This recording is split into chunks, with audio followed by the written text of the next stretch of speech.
YouTube நேயர்களுக்கு வணக்கம். நான் இதுவரைக்கும் அப்லோட் பண்ண ஒவ்வொரு வீடியோவும் பார்த்துட்டு அதில் லைக் போட்ட ஒவ்வொரு நல்ல உள்ளம் படைத்தவர்களுக்கும் என்னுடைய மனமார்ந்த நன்றியை தெரிவித்துக் கொள்கிறேன். இந்த வீடியோவில் அதிக உரத்தினால பாதிக்கப்பட்ட செடிகளை நம்ம எப்படி கண்டறியலாம், அதை எப்படி நிவர்த்தி செய்யலாம்னு சொல்லி நம்ம பார்ப்போம். இதை நான் ஏற்கனவே சொல்லியிருந்தேன், இந்த வீடியோ நான் அப்லோட் பண்ணுவேன்னு. அதே நேரம் ஒரு சிலர் ரோஜா செடி வளர்ப்பு பற்றி ஒரு சில கேள்விகள் கேட்டிருந்தாங்க. அதையும் ஒரு டிப்ஸாட்டு இந்த வீடியோவில் நான் சொல்கிறேன். பொதுவாக நம்ம செடிகள் நம்ம கடைகளில் வாங்குகிறோம், வாங்கிட்டு உடனே நட்டுடுறோம். அப்படி நடுறப்ப என்ன ஆகுது அப்படின்னா, நம்மளால் அந்த செடியினுடைய கேரக்டர் என்ன அப்படின்னு சொல்லி அறிந்து கொள்ள முடியாது அப்படின்னு சொல்லலாம்.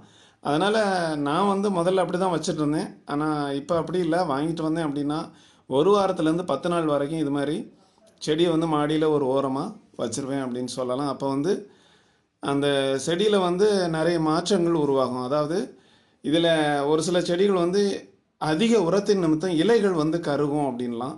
சாதாரணமாக இலைகள் காய்ந்து போனால் அது வெயில்னால தான். இலைகள் இது மாதிரி பாதியாக காஞ்சுது அப்படின்னா அதிக உரத்தின் நிமித்தமாக காயும்.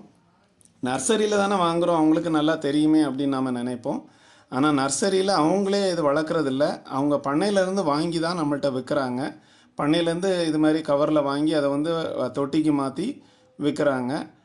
அப்படி வர்றதுனால நமக்கு அவங்க டிஏபி மிக்சர் ஆட் பண்ணுவாங்க நர்சரியிலையும். அது நல்லா இருக்கணும் அப்படின்ட்டு அவங்க அந்த நல்லா தண்ணிகளுக்கு இடையில எல்லா செடியும் நெருக்கமாக வச்சு அதுக்கு நல்ல ஒரு குளிர்ந்த நிலையை கொடுத்து அவங்க அந்த இடத்துல பாதுகாப்பாக வச்சுக்கிடுவாங்க. ஆனால் நம்ம வீட்டுக்கு கொண்டு அதை உடனே நம்ம செடி தொட்டிக்கு மாற்றினோம் அப்படின்னா அதில் என்ன குழப்பம் அப்படின்னா, நம்ம தயாரிக்கிற மண் கலவையிலையும் உரம் இருக்கிறப்ப அந்த செடி இன்னும் அதிகமாக பாதிக்கப்பட்டு அப்படியே காஞ்சு போயிடும் அப்படின்னு சொல்லலாம்.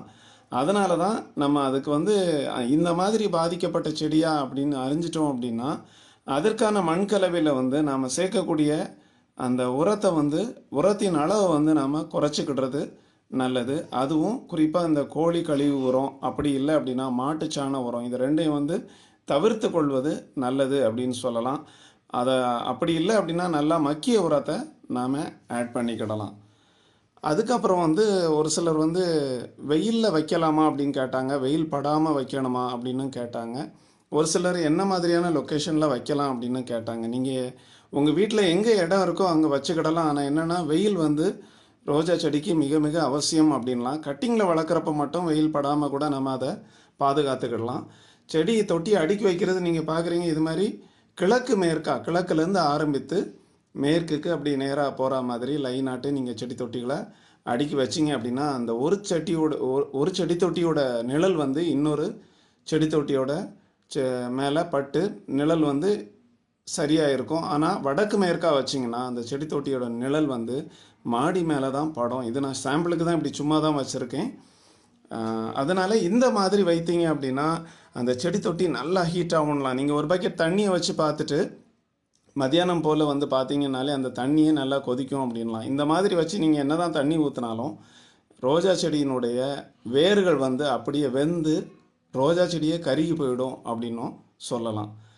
அடுத்தது ஒரு சிலர் டீத்தூள் கம்போஸ்ட் வேறு செடிக்கு யூஸ் ஆகுமா, அதே நேரம் டீத்தூளை காய வச்சு போட்டுக்கிடலாமா அப்படின்னும் கேட்டிருந்தாங்க. டீத்தூளை ஆக்சுவலாக டீத்தூள் கம்போஸ்ட் நிறைய பூக்கள் பூக்கவும் நிறைய காய்கள் காய்க்கவும் நம்ம உபயோகப்படுத்தலாம். அதாவது காய்கறி செடிகளுக்கும் நீங்கள் உபயோகப்படுத்திங்கன்னா அதன் மூலமாக நிறைய காய்களாக பழங்களை நம்ம பெற்றுக்கொள்ளலாம் அப்படின்லாம். இதை ஒரு இயற்கையான டிஏபி மிக்சர் அப்படின்லாம். டிஏபி மிக்சர்ன்றது கெமிக்கல் அப்படின்னு சொல்லுவாங்க, யூரியாலாம் மிக்ஸ் பண்ணது. இதை விவசாயிகள் மணிச்சத்து அப்படின்னு சொல்லி உபயோகப்படுத்துகிறாங்க. பொதுவாக வாழை மரத்துக்கெல்லாம் நிறைய வாழைப்பழம் வரணும் அப்படின்னு சொல்லி அவங்க உபயோகப்படுத்துகிறாங்க. அதுக்கு பிறகு டீத்தூளை காய வச்சு போடலாமான்னு கேட்டாங்க. டீத்தூளை காய வச்சு போட்டால் நமக்கு நூற்புழு தாக்கி இலை சுருட்டு நோய் வர்றதுக்கு வாய்ப்பு இருக்குது. ஏன்னா ஒழுங்காக அந்த டீத்தூள் மக்கி இருக்காது. அதனால் நம்மளுடைய செடிகள் பாதிக்கப்படுறதுக்கு வாய்ப்பு இருக்குது. அதே நேரம் எறும்புகளும் செடியை நாசம் பண்ணுறதுக்கு வாய்ப்பு இருக்குது.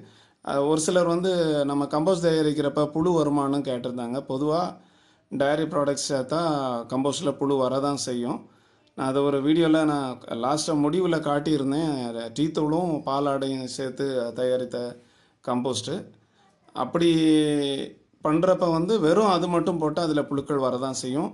நான் அதுக்கு தான் அந்த டீத்தூள் கம்போஸ்ட்டுன்னு செய்கிறப்ப நம்ம அதில் எலுமிச்சை தோலையும் சாம்பலையும் நம்ம சேர்த்தது. எலுமிச்சை தோலுக்கு அதில் உள்ள சாருக்கு வந்து இந்த புழுக்கள் வராது. அதே நேரம் சாம்பல் போட்டாலும் வராது. தண்ணி படாமல் பார்த்துக்கிடணும்.